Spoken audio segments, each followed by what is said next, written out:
The massive space station hung in the darkness between stars like a giant metal flower. Its silver walls stretched for miles in every direction. Inside, 12 different alien species sat around a circular table that glowed with soft blue light. Each alien looked completely different from the others. Some had scales, others had fur, and a few had skin that changed colors like rainbows. Overseer Zethkar stood at the head of the table. His tall, thin body moved like water as he walked. His large black eyes never blinked as he looked at the floating screen in front of him. The screen showed a small blue planet far away. Earth. "The humans have done it again," Zethkar said in a voice that sounded like wind through leaves. "Another war. This time they used weapons that could destroy entire cities in seconds." The other aliens shifted in their seats. Some made worried sounds, others just stared at the screen with fear in their eyes. "How many died this time?" asked Council Member Thais. Her snake-like body coiled around her chair. Her forked tongue flicked out as she spoke. "Millions," Zethkar replied. "But that is not what worries me most. Look at this." The screen changed to show human soldiers fighting. They moved in perfect groups. They used the land around them like a weapon. They set traps for their enemies. They fought with a smart fury that made the aliens watching feel cold inside. "They learn from every battle," Zethkar continued. "Each war makes them better at the next one. They study their mistakes, they create new ways to kill. And now they are looking up at the stars." An old alien named Velthara spoke from the far end of the table. Her voice cracked like old wood. She was the oldest being in the galaxy. She had lived for thousands of years and seen many species rise and fall. "I have watched this species for 300 years, she said slowly. "I have seen them fight with sticks and stones. I have seen them fight with metal and fire. Now they fight with the power of stars themselves. But there is something else. Something that makes them different from every other species we have found." The room became very quiet. Even the soft humming of the space station seemed to stop. "What is it?" asked Zethkar. Velthara's ancient eyes looked at each alien around the table. "They do not fight just to win. They fight to learn. Every human war teaches them something new about fighting. They write it down. They teach it to their children. Each generation becomes better warriors than the last." Council Member Drax slammed his heavy fist on the table. His rock-like skin made a loud sound. "Then we should destroy them now, before they leave their world." "We tried to predict what would happen if we did that," said Zethkar. "Our best computers ran the numbers. If we attack Earth, some humans will escape. They will scatter across the galaxy. They will learn our weaknesses. They will teach other species to fight like them. Within 50 years, the galaxy would be at war." "But what if we do nothing?" asked Thais. "What happens when they come to space?" Zethkar touched the screen. It showed new images. Human rockets leaving Earth, human space stations being built, humans walking on their moon. "Our computers ran those numbers too," he said quietly. "If humans join the galaxy peacefully, they will see how we fight our wars. They will laugh at us, our weapons, our tactics, our strategies. They are all from a gentler time. Humans will revolutionize everything. They will make us all obsolete." The room filled with scared whispers. Some aliens spoke in languages that sounded like music. Others made clicking sounds with their mouths. Velthara stood up slowly. Her old bones creaked. "There is something else you should know. Something I have never told this council." All eyes turned to her. "Long ago, before any of you were born, I found another species like the humans. They were called the Devourers. They loved war just as much. They were just as smart about fighting. Do you know what happened to them?" "They destroyed themselves?" guessed Drax. "No," Velthara said. "They conquered half the galaxy. It took all 12 of our species working together to stop them. We had to destroy entire star systems to win. Billions died. When it was over, we promised ourselves we would never let another warrior race grow strong." The aliens looked at the screen showing Earth. The small blue planet looked so peaceful from far away. It was hard to believe that such dangerous creatures lived there. The humans are already stronger than the Devourers ever were. Velthera continued. The Devourers fought with anger. Humans fight with their minds. They think of war like a game of chess. They plan moves within moves within moves. They use their enemies' strengths against them. Zethkar brought up new images on the screen. These showed human books about war. Thousands of them. Humans had been writing about fighting for thousands of years. Look at their libraries, he said. They study every battle they have ever fought. They learn from victories and defeats equally. They have books about fighting in forests, in deserts, in cities, on water, underwater, and now in space. No other species has ever thought about war so deeply. So what do we do? Asked a small alien with blue fur. Her voice was tiny and scared. Zethkar looked around the table. We maintain the quarantine. We keep them trapped in their system. We watch them. We hope they destroy themselves before they learn to travel between stars. And if they do not destroy themselves? Asked Thais. Then we pray to whatever gods we believe in, said Velthera, because the day humans enter the galaxy will be the day everything changes forever. The meeting ended with no real answers. The aliens went back to their ships and their worlds. But they all thought about the same thing. Somewhere, in a small star system, a species of warriors was growing stronger every day. They were learning to fight better. They were building better weapons. And soon, very soon, they would look up at the stars and decide to visit their neighbors. The quarantine ships spread out around the Sol system like a metal net. They hid in the darkness between planets. They watched and waited. Their job was simple: keep the humans trapped until they were no longer a threat. But deep down, every alien on those ships knew the truth. Humans would not stay trapped forever. And when they finally broke free, the galaxy would never be the same. Zethkar stood alone on his ship, looking at Earth through a powerful telescope. The planet spun slowly in the darkness. It looked so small and harmless. But he knew better. On that world lived the most dangerous species the galaxy had ever known. Not because they were evil, but because they were so very good at war.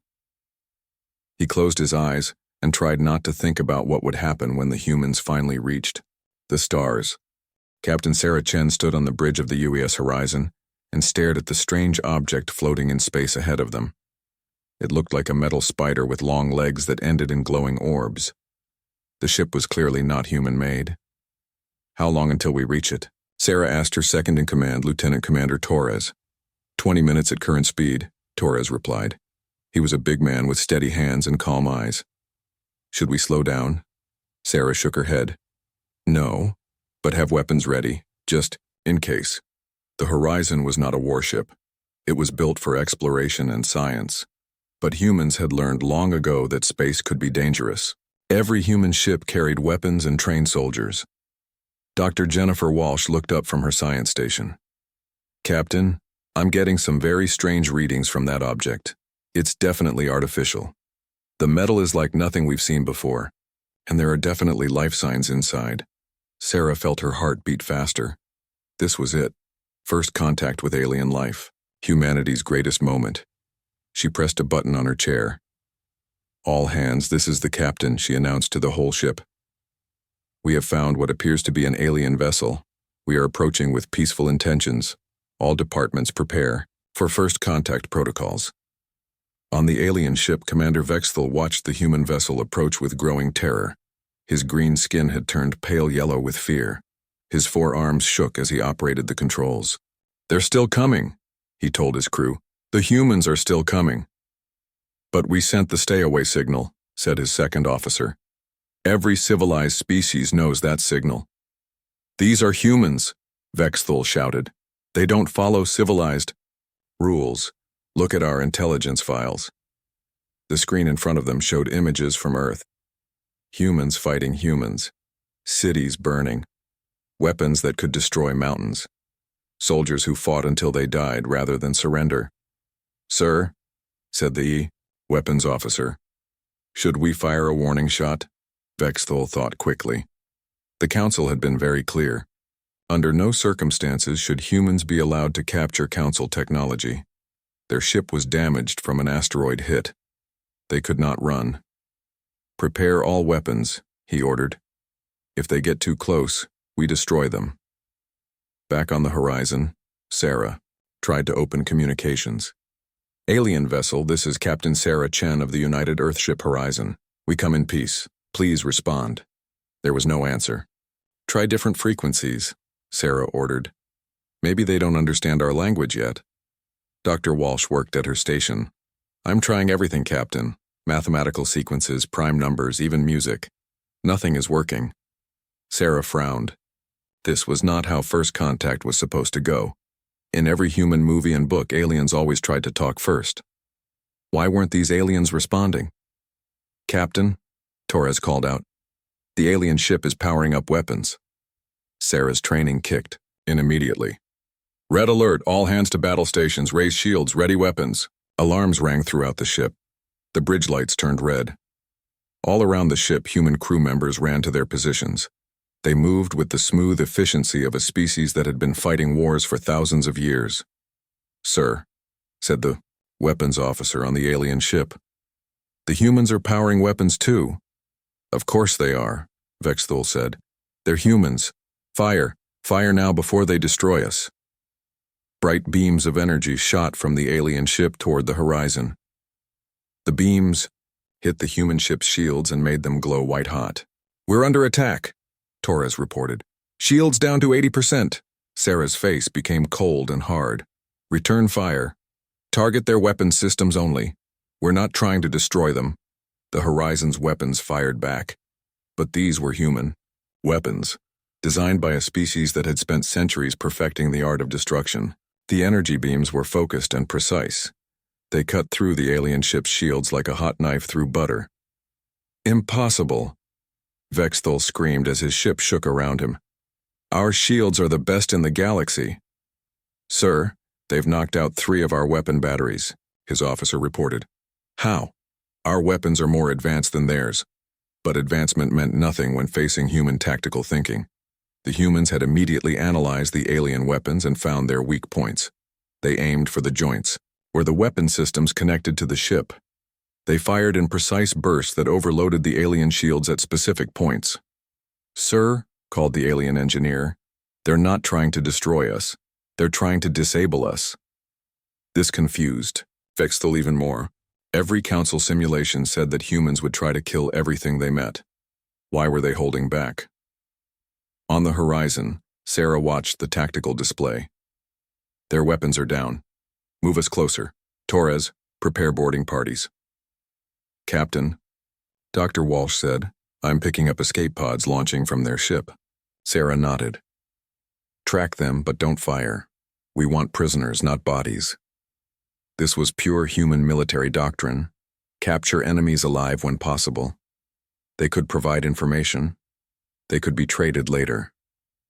And it was the right thing to do. Within an hour, the alien ship was disabled and boarded. The human soldiers moved through its corridors with careful precision. They used tools and techniques developed in thousands of Earth battles. They cleared each room systematically. They checked for traps and hidden enemies. The aliens who had stayed behind surrendered quickly. They had never seen anything like human soldiers. The humans moved like deadly shadows. They worked together like parts of one big machine. Every human seemed to know exactly what every other human was thinking. Sarah stood in the alien ship's command center and looked around. The technology was incredible, far more advanced than anything humans had. But the aliens who built it clearly did not understand war the way humans did. "Captain," Torres reported, "we've got 5 alien prisoners. They're scared but unharmed. And Captain, you need to see this." Torres led her to a computer station.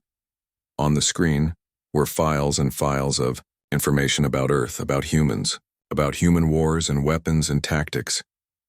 "They've been watching us," Sarah said quietly, "for a long time." She scrolled through the files. There were battle plans for attacking Earth. There were estimates of human population and military strength. There were predictions about what humans would do if they ever left their star system. But there was something else. Notes about human behavior, comments about human mercy. Observations about how humans treated prisoners and helped wounded enemies. They're afraid of us, Sarah realized. But they don't understand us. One of the alien prisoners, Commander Vexthul, was brought before her. His green skin was still pale with fear. His 4 eyes looked at Sarah like she was a monster. "You can understand me?" Sarah asked. Vexthul nodded slowly. "We have been studying your language for centuries." "Then why didn't you answer when we tried to talk?" "Because you are humans," Vexthul said simply. "The council taught us that humans only know violence, that you would attack us no matter what we said." Sarah felt a cold anger in her chest. "We came here in peace. You shot at us first."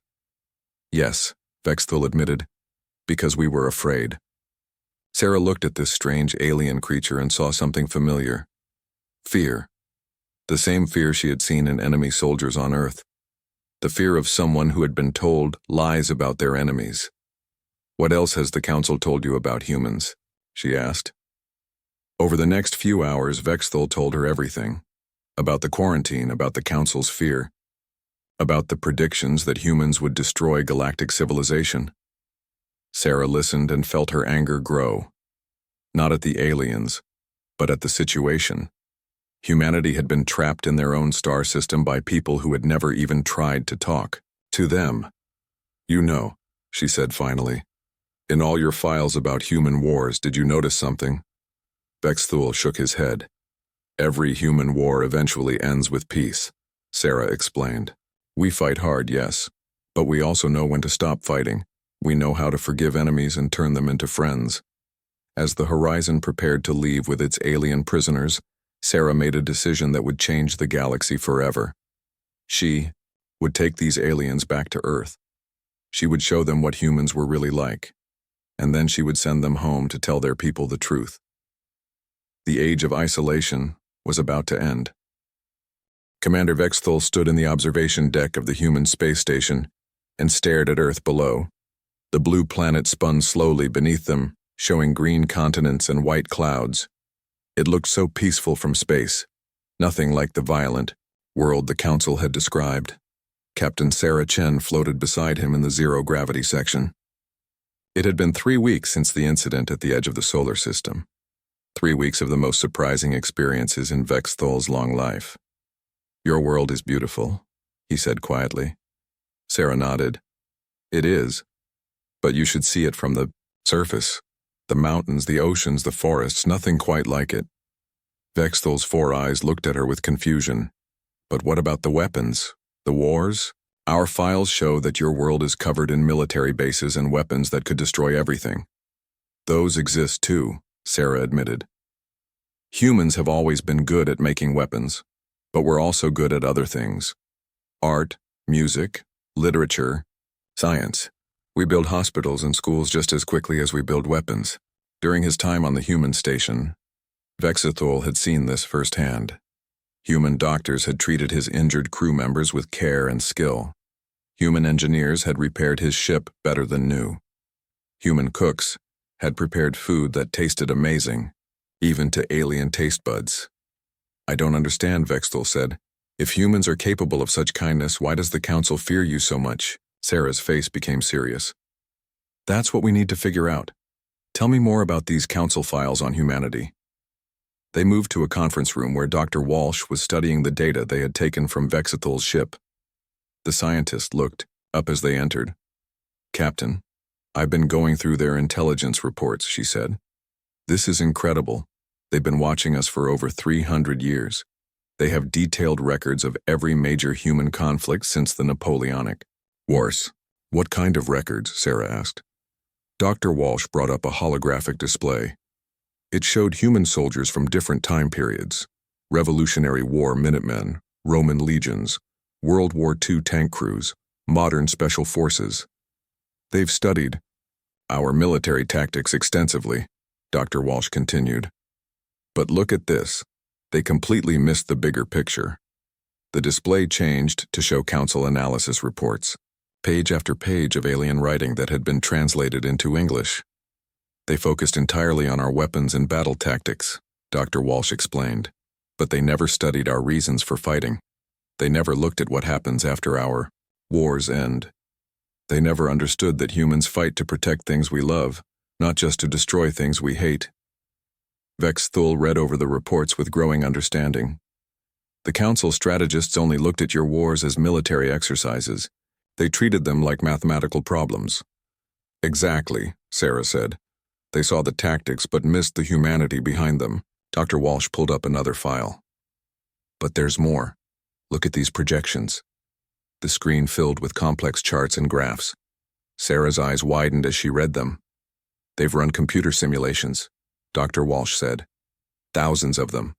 Every scenario shows the same result. If humans enter galactic civilization, we revolutionize space warfare within 50 years. How? Sarah asked. Vex Thul answered quietly. Because you think about war differently than we do. Look, he operated the controls and brought up a tactical simulation. It showed a typical space battle between Council fleets. The ships flew in neat formations. They exchanged fire at long range. The battle looked more like a formal dance than actual combat. This is how galactic species fight, Vex Thul explained. Honor combat, clean formations, predictable tactics. It has been this way for thousands of years. That's not how humans would fight, Sarah realized. No, Vex Thul agreed. Humans would use asteroids as weapons. You would hide ships inside space debris. You would attack supply lines instead of warships. You would make the enemy fight on your terms, not theirs. Dr. Walsh nodded. According to these simulations, human tactics would make traditional galactic warfare obsolete overnight. Ships designed for honor combat couldn't handle human-style asymmetric warfare. Sarah studied the projections more carefully. But why? Is that so frightening? Wouldn't better tactics save lives in the long run? Because it would change everything, Vex Thul said. The Council maintains peace through superior technology and traditional warfare.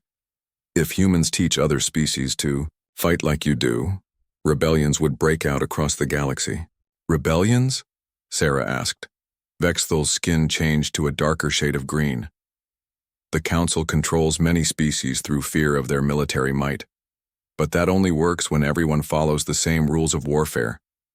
If oppressed species learned human tactics, they could fight back effectively, Sarah finished. The room became quiet as the implications sank in. Humanity had been quarantined not because they were evil, but because they were militarily revolutionary.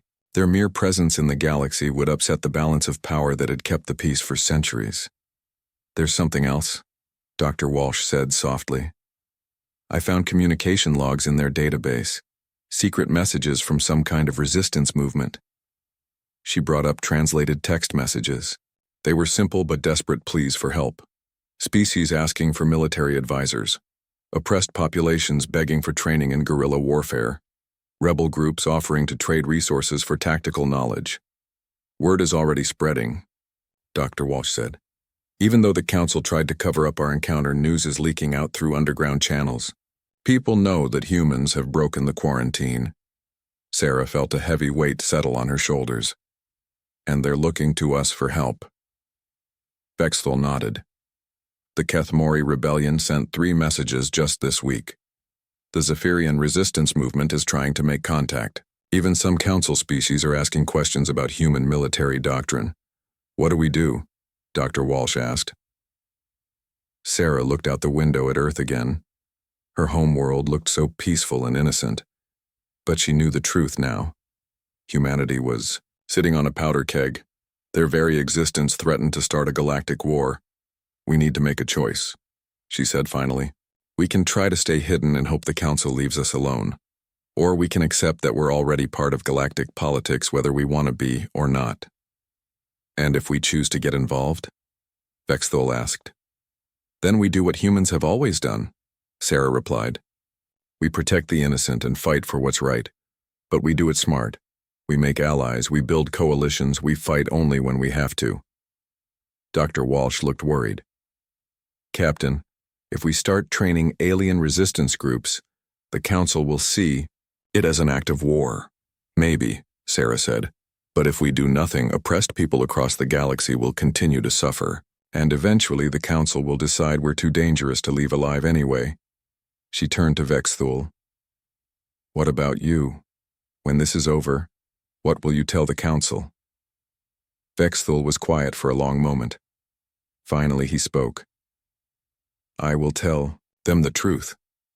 That humans are not the monsters they fear, but I will also tell them that they are right to be afraid, not because humans are evil, but because they represent change. And change is the one thing the Council fears most. Sarah nodded.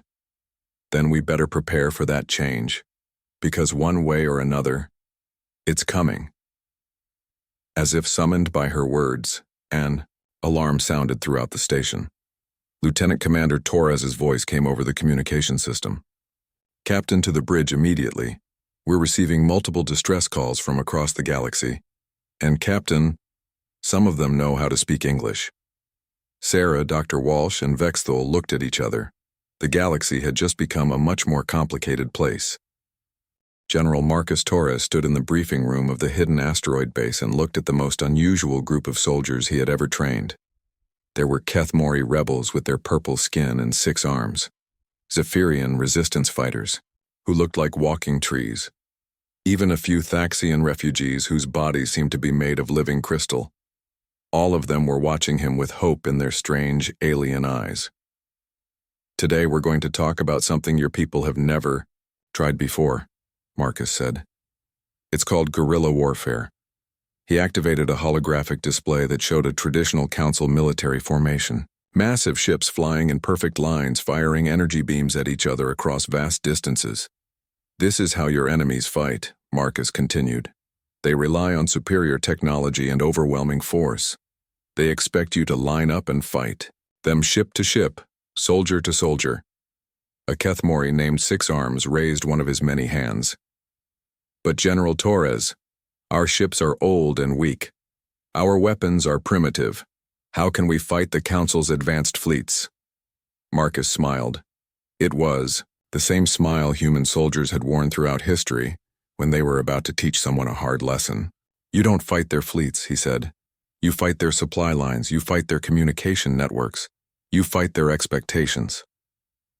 The holographic display changed to show a Council supply convoy moving between star systems.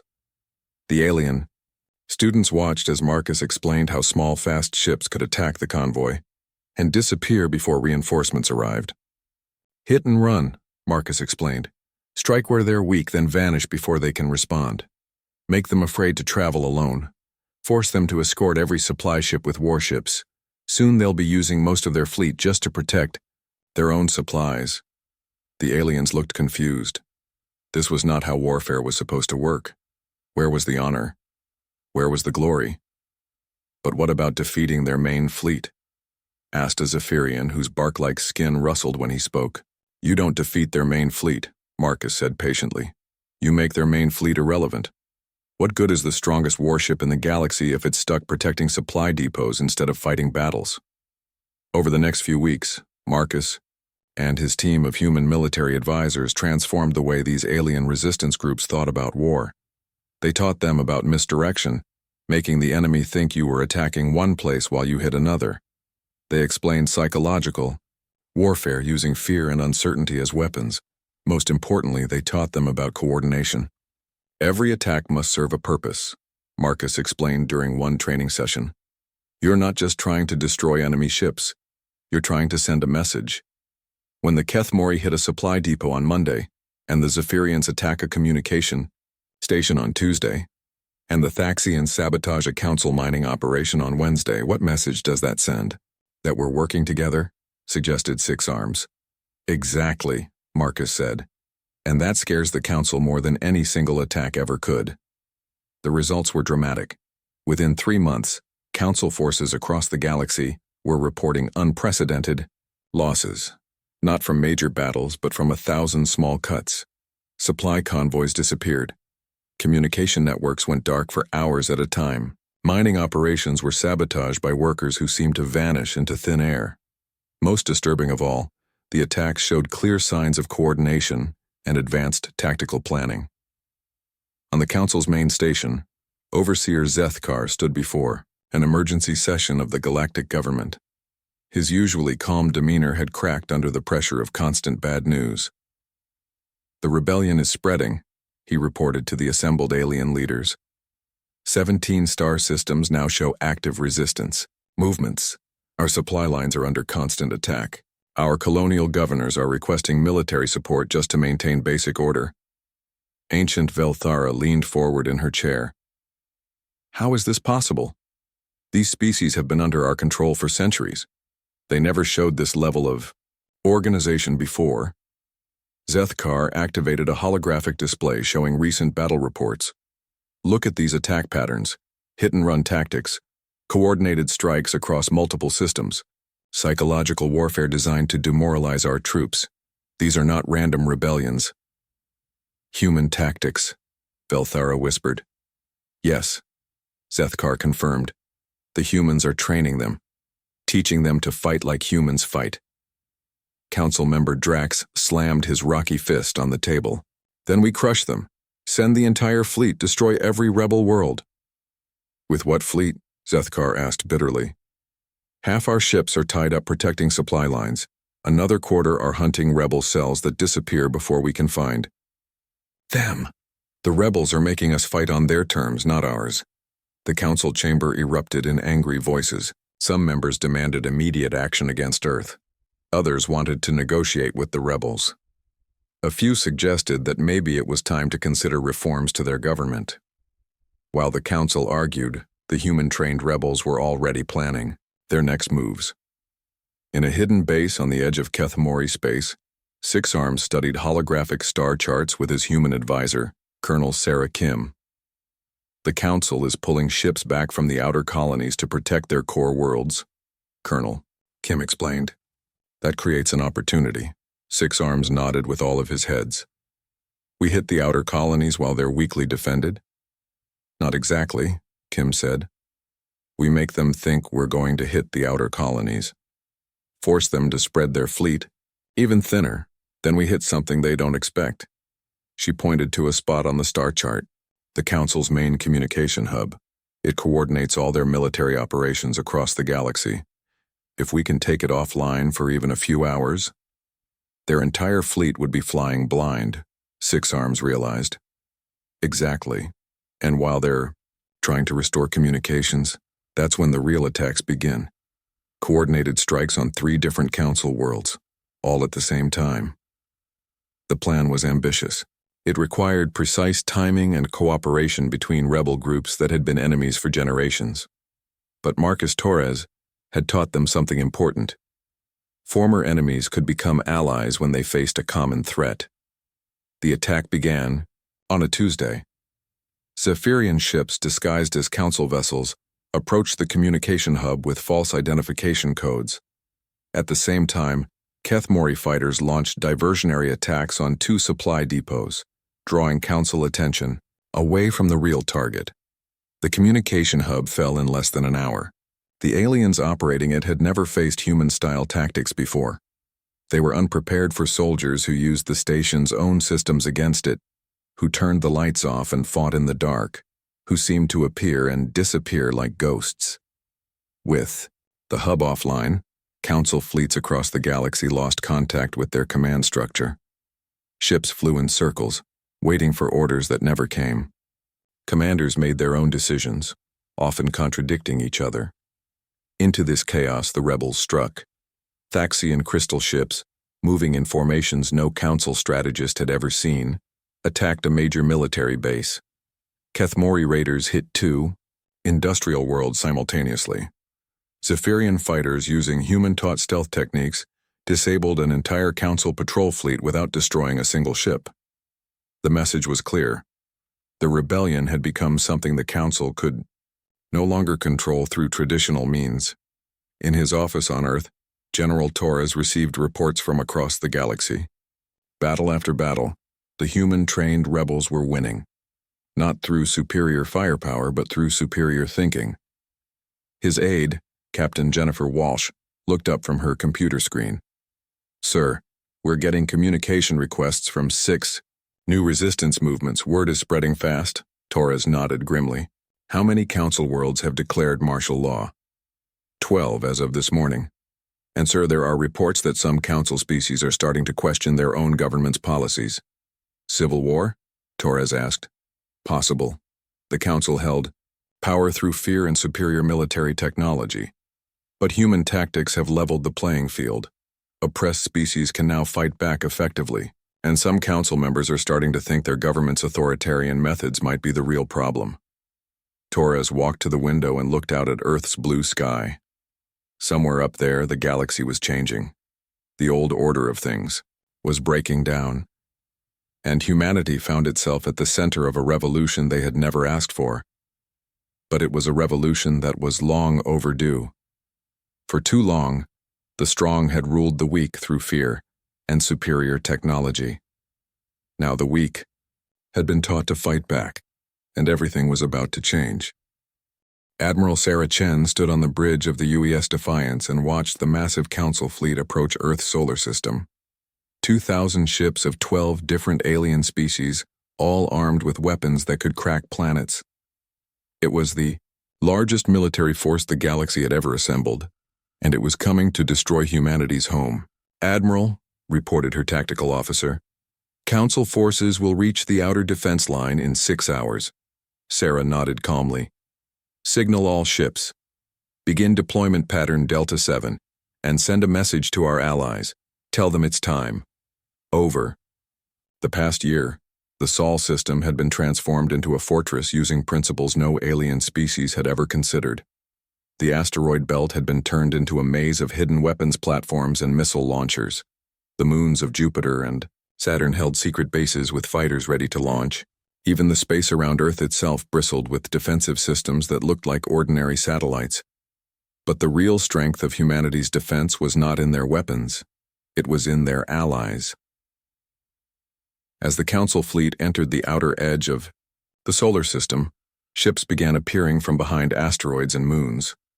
Kethmori fighters with their distinctive purple hulls, Zephyrian vessels that looked like flying trees, Thaxian crystal ships that bent light around them like prisms, hundreds of rebel ships all trained by humans in tactics the Council had never seen before.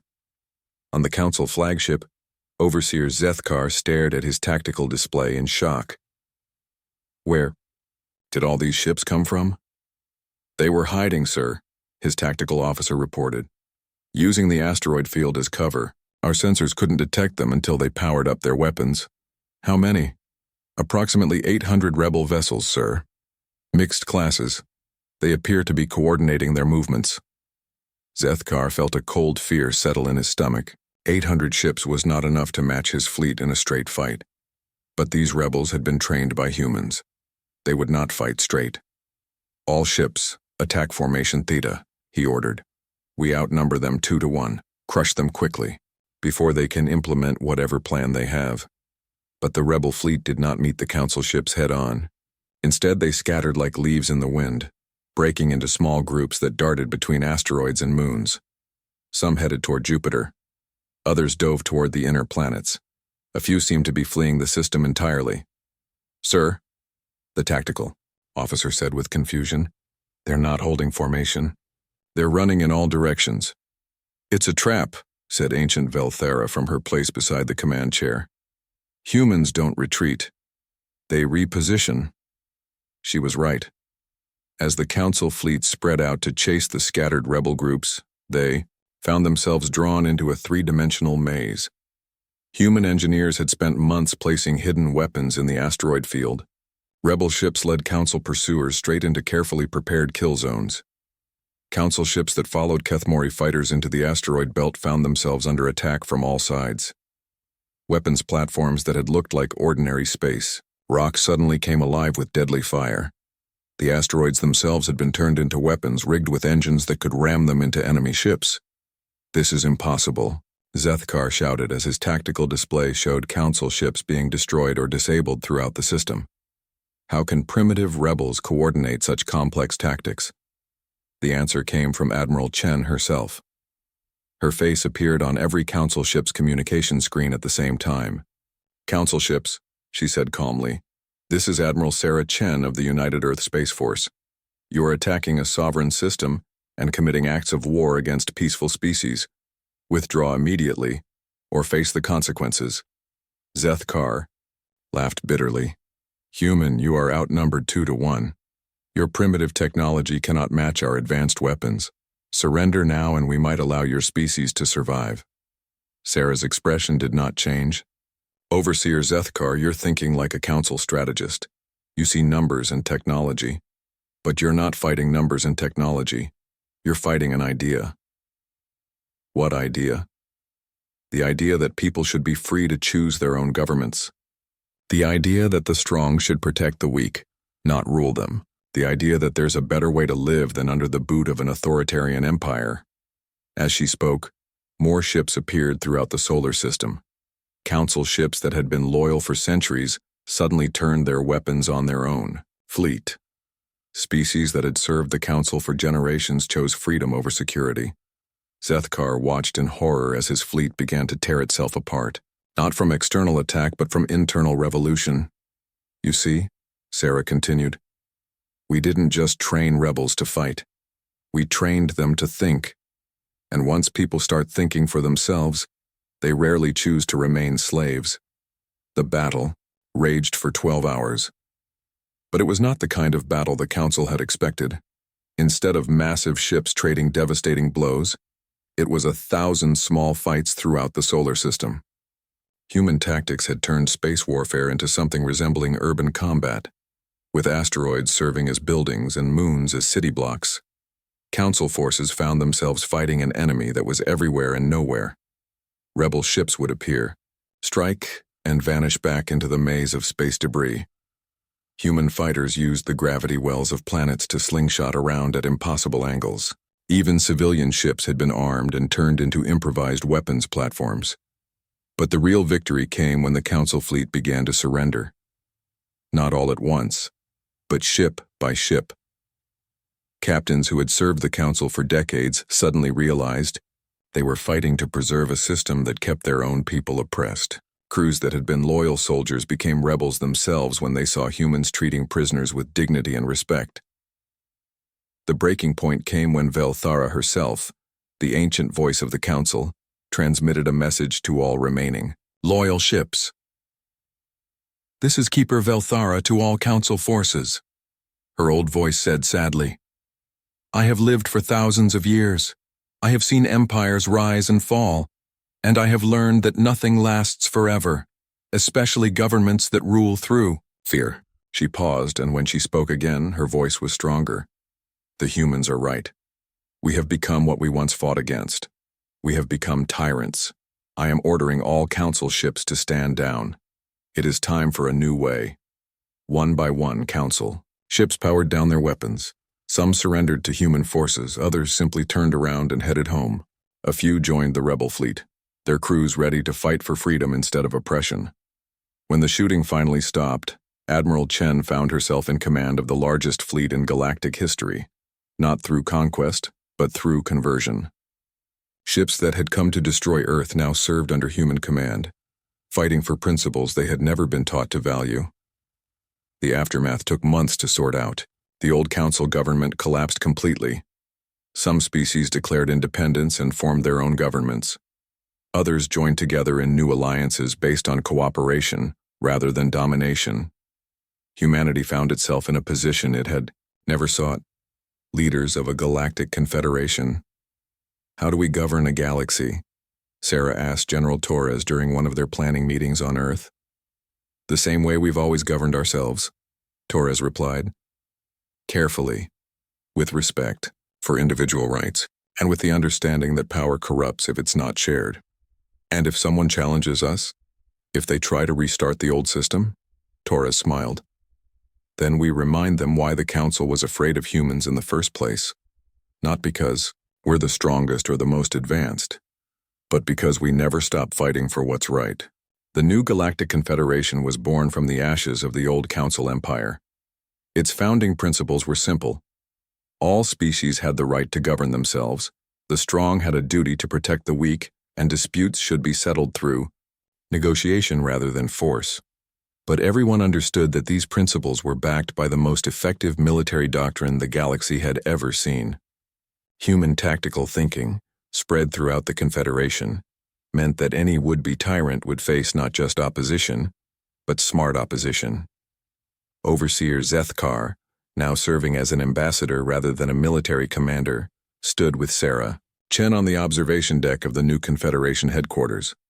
Below them, Earth spun peacefully in space, no longer hidden behind quarantine barriers. "You know," he said quietly, "the Council was right to fear humans, but for the wrong reasons." "How so?" Sarah asked. "We thought you would conquer the galaxy through superior warfare. Instead, you conquered it through superior ideas. You taught us that there was a better way to live. And once people learned that lesson, the old system could never work again." Sarah nodded. "That's the thing about freedom. Once people taste it, they never want to give it up." Around them, ships from dozens of species flew through space in perfect harmony.